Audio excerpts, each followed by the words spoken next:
What's up, everybody? Welcome back into another episode of The Lawyer You Know.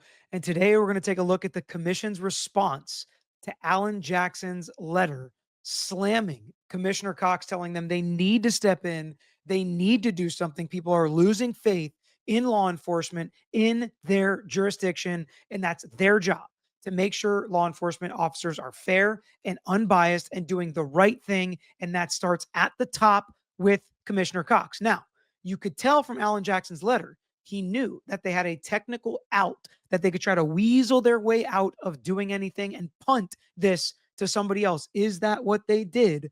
Let's take a look at the commission's response together. Make sure you guys hit that like button. Make sure you're all subscribed. Let's get to it.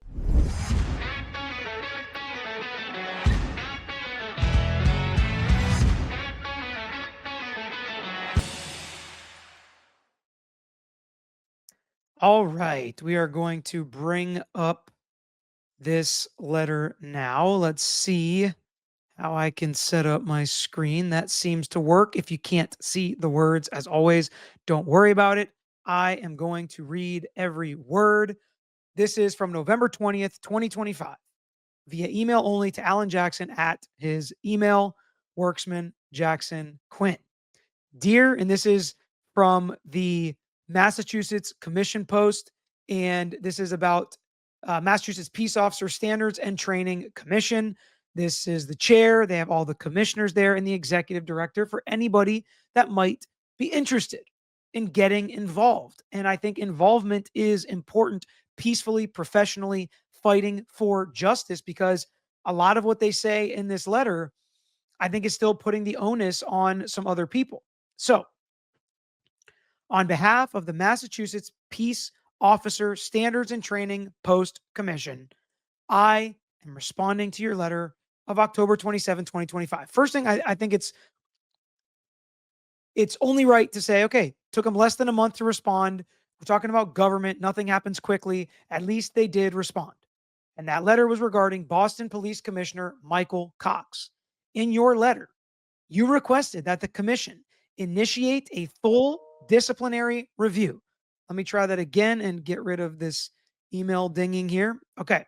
So, in your letter, you requested that the commission initiate a full disciplinary review for dishonesty, lack of candor, and conduct unbecoming of an officer under Boston Police Department Policy Section 102. Under the commission's governing statutes, and as relevant here, a law enforcement officer includes any officer of an agency, including the head of the agency. And they cite MGL C6E Section 1. We are going to read that together in a second. The city of Boston has informed the commission that, pursuant to department policies and governing statutes, the Boston Police Commissioner is a civilian executive, not a sworn law enforcement officer. According to the city, Commissioner Cox does not personally carry out police duties and function. All right, let's take a second here and look at that section they cited, which Section 1 is definitions of the statute, which is not unusual. Let's take a look at a couple definitions.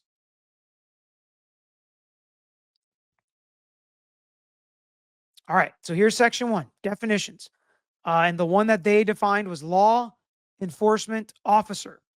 And that's right here. We're going to read it together. Law enforcement officer or officer is any officer of an agency, including the head of an agency, a special slate police officer appointed pursuant to Section 57, Section 58, or Section 63 of Chapter 22C, a special sheriff appointed pursuant to Section 4 of Chapter 37, performing police duties and functions, a deputy sheriff appointed pursuant to Section 3 of said Chapter 37, performing police duties and functions, a constable executing an arrest for any reason, or any other special, reserve, or intermittent police officer. Okay? So how does one who is just a civilian, right, just a civilian executive, enter into performing police functions or duties? Does bringing a young officer into your office and potentially or allegedly telling them how to testify, maybe untruthfully, directing their testimony, threatening things, eventually maybe making them resign or asking them to resign or giving them the opportunity to resign, disagreeing with their testimony publicly, either calling them a liar or lying yourself about a potential meeting that may or may not have taken place about a certain defendant, whether or not you know that defendant and your officer have any crossover at all, sticking your nose into it, becoming involved in an investigation or in an officer testifying, which is a police function, right? Testifying to what you do as a law enforcement officer. I think at the very least, arguments can be made. Let's get back to the letter now.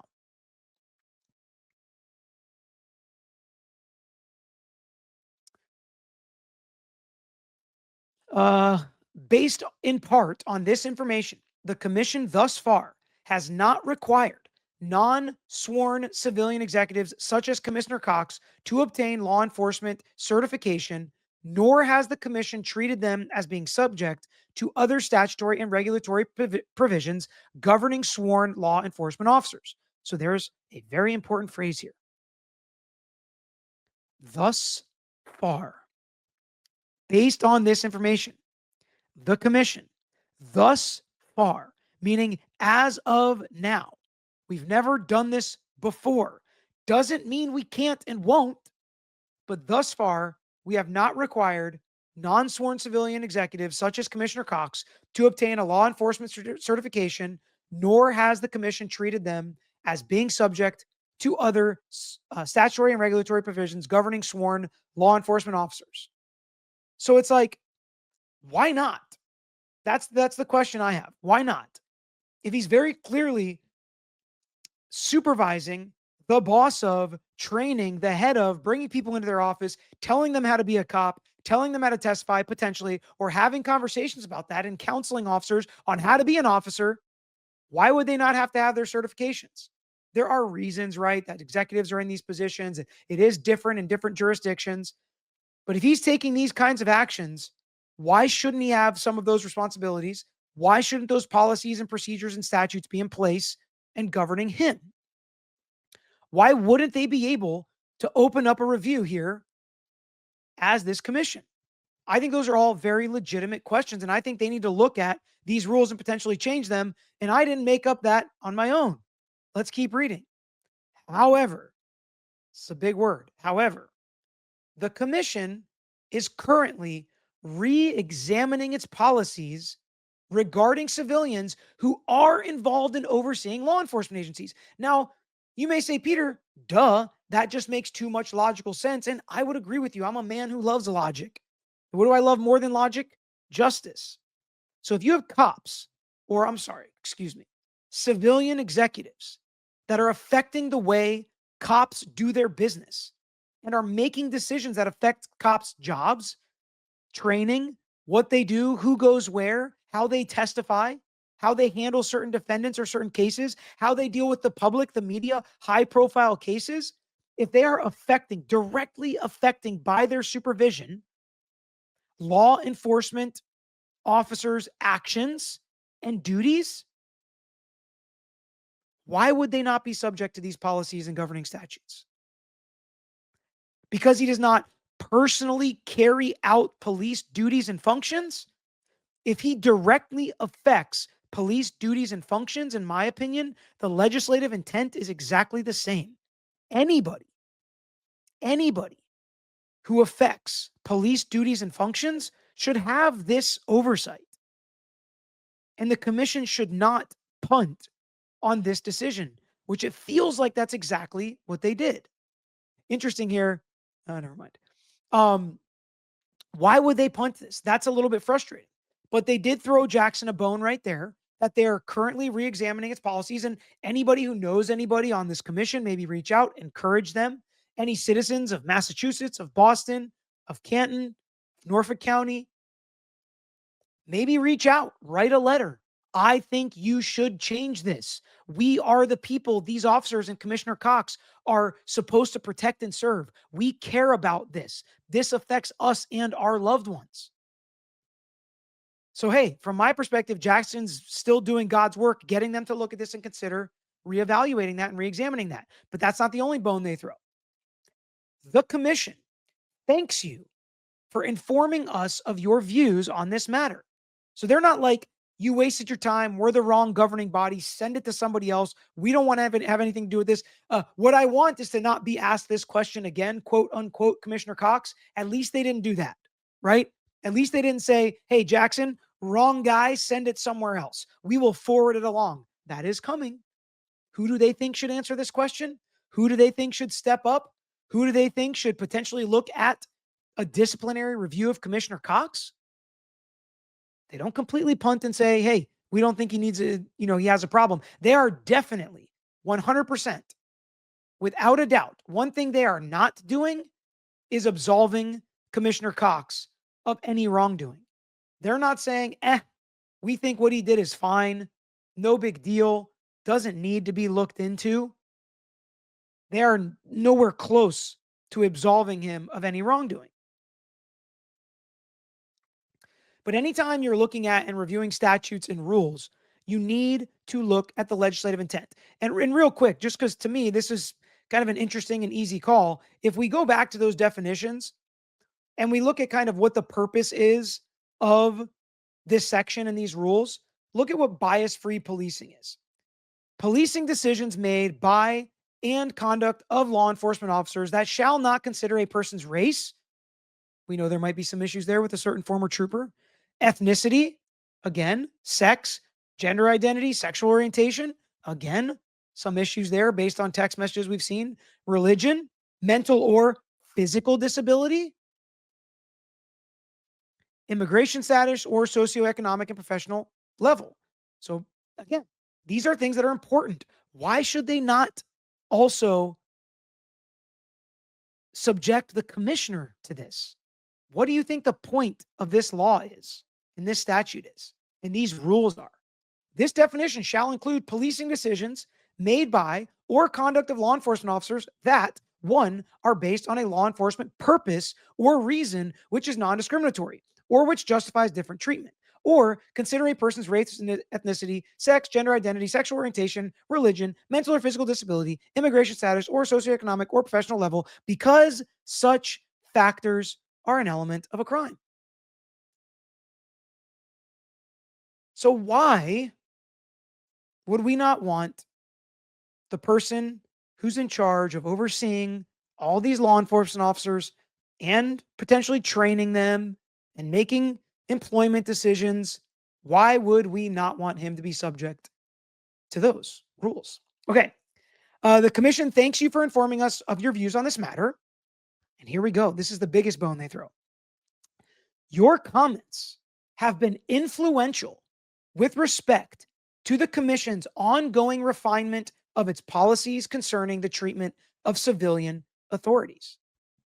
We shouldn't want law enforcement officers, commissioners or civilian supervisors, whatever they called him, to have protections so that they can go rogue and do things that law enforcement officers can't. How does that make any sense? So they want to refine their policies concerning civilian authorities. I think that's a great idea. What do you guys think? Let me know in the chat. And they say Alan Jackson has been influential. So to me, what does this do? This opens up the opportunity for Alan Jackson to follow up. I would personally encourage him to follow up. Don't be discouraged by this letter. And he doesn't seem like a man that gets discouraged easily. But don't be discouraged from this letter. I would take this as an open opportunity to follow up in a month. Hey, you guys said you took this seriously. You thanked me for my letter. You called me influential. What has my influence done? Has anything changed to protect the people of Massachusetts from not only law enforcement officers, but also civilian authorities? How have your policies and procedures changed? Where is the refinement? Can I report back to my client and other people in this jurisdiction that you guys care? And there's not just a technicality that is going to allow somebody to violate these statutes and procedures and conduct unbecoming of an officer, but because they're a civilian authority that absolutely affect how law enforcement is done, but because of that technicality, they can go rogue. they can do things cops can't. Is that really what we want? Is that the purpose of this rule? Please respond and let me know how you guys have reassessed, refined, or changed your rules and policies. I would love to know. Okay, let's go to page 2 of this letter. Are they going to punt this? Yes. That was question number 1. Who are they going to punt it to? While the commission would ordinarily forward a copy of a complaint such as yours to the relevant appointing authority, so they're saying we would forward this along to the relevant appointing authority, which means to whoever's problem this is and who should handle this problem. Usually we would forward it along to them.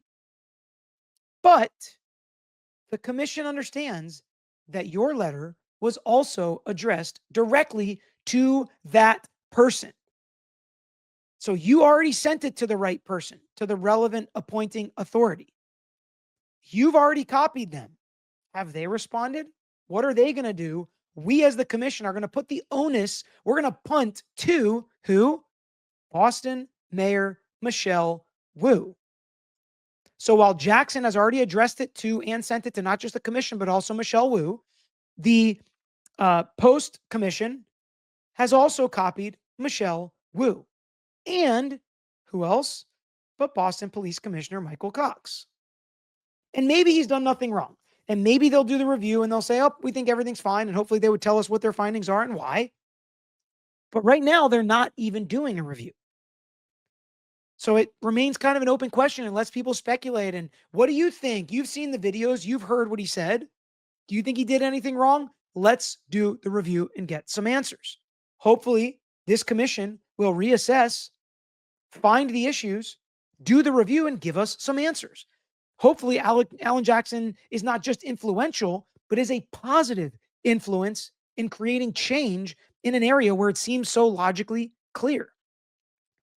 But it also remains to be seen, and my interest is piqued. Is Michelle Wu going to respond? Are we going to get a letter from Michelle Wu? Does she thank Jackson for his comments and his concern? Is she going to do something about this? Is she going to review this? Is she going to take action? We need answers from her as well, because the post commission is telling us it's her problem. We're going to look into this and see if there's something we can do. I respect it. I respect this letter. It was a punt, sure. It was a technicality, sure. But technically, under the letter of the law, they're right to do this. So I hope they look at what change may be possible, that they can do more.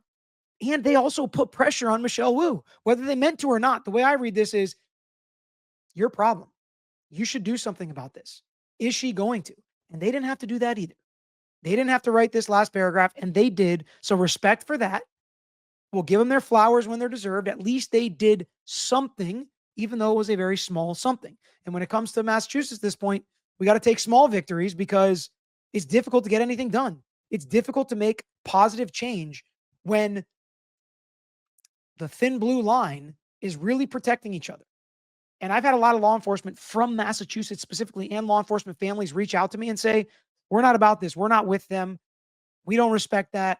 We welcome investigations to look into if there are bad cops, get them out. So me and my family members can reestablish our good name and respect in the community, that we are here to protect and serve Massachusetts at large. And I respect that and I agree with it. Tell me what you guys thought of this letter. Did you think it was just a punt and it was horrible? Or some of the minor details we picked out, is there somewhat of a glimmer of hope, a light at the end of the tunnel? Should Alan Jackson write another letter and follow up? Have your procedures changed? And if they have, what are we doing about Commissioner Cox? Because if you've changed and be like, actually, we think it is appropriate for us to do a review, or we're going to change that to include another definition that law enforcement officers do include civilian authorities who have a direct effect on law enforcement duties and procedures and law enforcement action. I think that's an easy change to make. That's logical. That makes complete sense. It's not like me. It's not like, yeah, okay, let's do an investigation on Peter who has nothing to do with law enforcement, right? It's a little difference between me as a civilian. I mean, I know I'm not in Massachusetts, but still, me as a civilian and Commissioner Cox, you think we have a different effect on how law enforcement's carried out in Massachusetts? We'll see. Let me know what you guys think in the comments about this letter. Let me know if you think Michelle Wu is going to respond. And if she does respond, what is her response going to look like? Is she going to do something? Because this is a bad look. Let's clean up. Let's make it better. Let's get some confidence in these citizens. But I can't wait to read what you guys think. Hopefully you've hit that like button. If you haven't, please do me a favor. Hit the like button. Subscribe to the channel. That's all we got. Till next time, peace. Thanks for watching another episode of The Lawyer You Know. If you enjoyed the episode, please hit the thumbs up and share with your friends who may be interested here on YouTube. And don't forget to subscribe. You can also follow us on Instagram, X, Facebook, and TikTok. And don't forget to check out the Lawyer You Know podcast featuring new episodes every week.